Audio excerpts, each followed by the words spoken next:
Yeah, so with Bumrah, he is ready to play. It's not like he's not fit to play. It's just trying to, fit those puzzle pieces to get the most out of him, out of what we know we do have from him. Yeah, he's available for the game. Obviously, we know from the start he's only going to play 3 out of the 5. He's obviously had 8 days to recover from the last test. But given conditions and workload and how we think we can best manage for the next 4 games, we haven't made a call on that. We're going to see where the other guys are with their workload as well. So technically, yes, he is available, but we haven't made a decision on whether he's going to play or not yet. Hi coach. Coach, we saw a new look slip Gordon after the last game. Today at the practice, Nitish Sai joining the 4th slip and gully position, and Yashasvi having a separate drill along with head coach and yourself. Can you describe what's the plan going on with the slip Gordon? Is it because of the last match, or is it the team trying to do something new? Look, I think we always want depth in the catching department. In England, you're always going to have 4 catches at some stage in the game. Yashasvi's been a very good catcher for us. We want to manage his confidence. And there's also an argument for the short leg, being a very important position, particularly if we are going to play 2 spinners. And we want to prep more guys in that position. So I think the more versatile we are as a fielding unit, the more guys who can do more jobs. And maybe just give Yashasvi a break from catching in the gully for a little while. His hands are quite sore. We want to get his confidence back up. Ryan, can you tell about the wicket? You guys have a long chat about it. And the second part of it is that are you surprised, because KL said in the first match press conference that at the very last part of the test match he think that yes, we are playing in England. Before that it was weather-wise quite subcontinent kind of conditions. So can you talk about it? Are you surprised the kind of wickets, the kind of weather here, and the kind of assistance the bowlers are getting from the wicket? I don't think the cleverest people in the world can tell you about the weather in England. It's very, very varied. But obviously the summers can be hot here, and the last 4 or 5 weeks has been incredibly hot. Also think England's style, the way they have played, it suits them to play on good wickets. So I'm not surprised that the wickets have been good so far. That surface there looks quite dry underneath. Looks like it's going to play well. It's got 11 mils on at the moment. But I see what Cal means. You come to England, you expect the ball to swing and seam all over the show. But that hasn't been the case in county cricket as well. The batch of balls is very dependent on how much the wicket does as well. And you look, that Headingley wicket was a very good wicket. They got better and better, and we kind of assuming the same from what we've seen at the first look of this wicket. And just one day to the game, you said that you haven't made up your mind yet as a group with regards to Bumrah. But how close or far is he from the game, and if there are any hindrances on that front? Like, what's the discussion like with regards to Bumrah? Is the body not in the shape you want it to be, or do you want him to be preserved for probably the Lord's game? And second, is there a case for Kuldeep, considering how hot it is here and how the county games have been in build up to the test? Yeah, so with Bumrah, he is ready to play.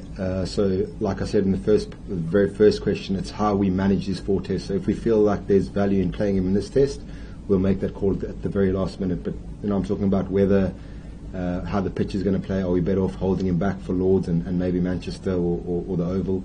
So it's all those factors. But you've seen him train yesterday. He trained a little bit today. It's not like he's not fit to play. It's just trying to fit those puzzle pieces to get the most out of him, out of what we know we do have from him. And your question about Kuldeep, we'd love to get him into the team. Playing 2 all-rounders in the last game, we were desperate. It would have been nice to have a spin in the last game. Also, we're trying to make the best assessment of what we see in front of us. So we know we're going to need 3 seamers in this game, and it's just how you manage that 6, 7, 8 role. The guys are going to play that role, and whether we can fit Kuldeep in now or again save him for later in the series, where if the weather stays like this, it should turn somewhere along the line. Finally, you talked about the number 6, 7, 8. That has been a concern in the last test match, both the units. So, considering that, how far is Nitish ready from getting a game now? We've seen he's gone through an intensive net session as well, and was building with Slip Gordon as well. So, how far is he from getting a game now? He's very close to getting a game. Obviously, he was fantastic in Australia. Coming into the team and playing the way he did. We just felt on balance for the last game we wanted to go with the bowling all-rounder, which we thought Shodl was slightly ahead on the bowling front. And we're looking at ways of rejigging the puzzle, so we can get a batting all-round in. And obviously, Nitish is our premium batting all-round at the moment. So I would say he's a very good chance to play this test.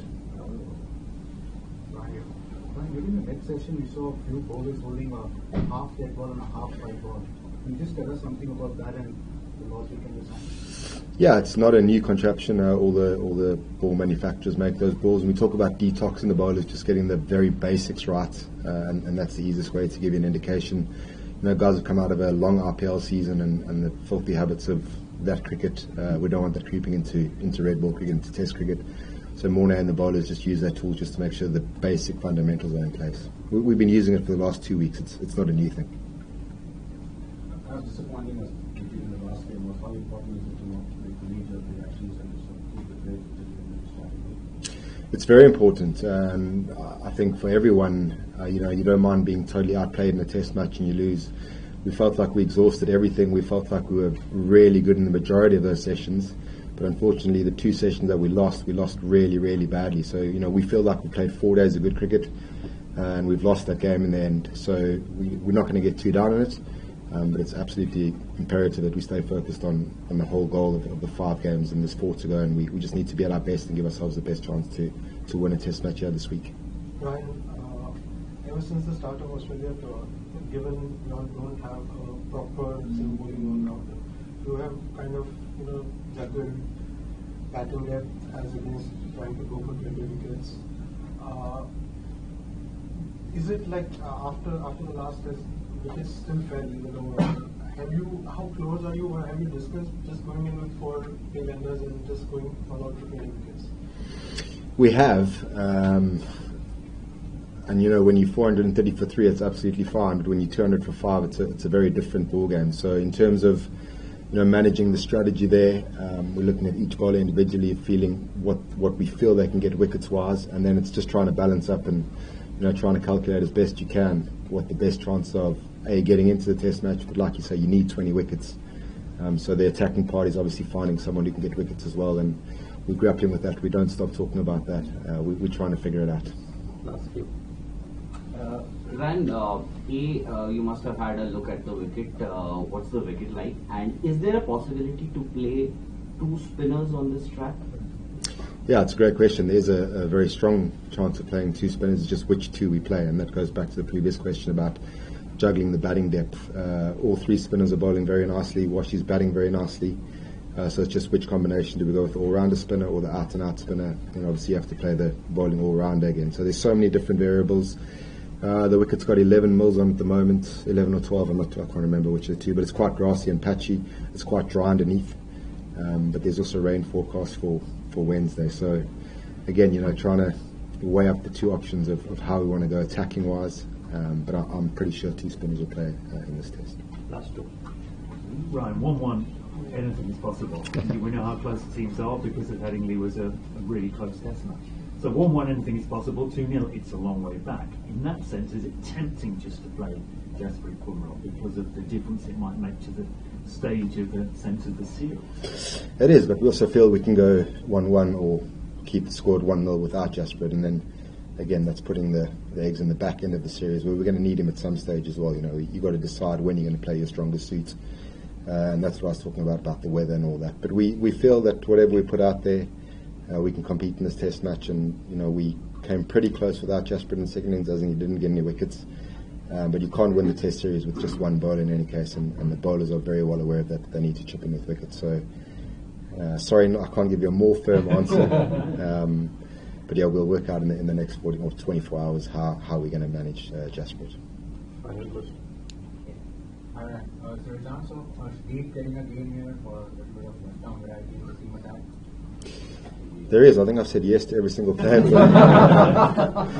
There is. Again, going back to the spin combination, if we are going to go 2 spinners, Arshdeep obviously provides a little bit more control, and you've got a left armer running in over the wickets. If we do want to put our eggs in that basket. I don't know if you saw the seamers, they all had a good trot out today. We feel that they're all there and thereabout, and they're all eligible for selection. So again, looking over the 5 series, how we're going to manage the 5 seamers that we do have, the out-and-out seamers. But Arshdeep is definitely in the selection mix for this Test.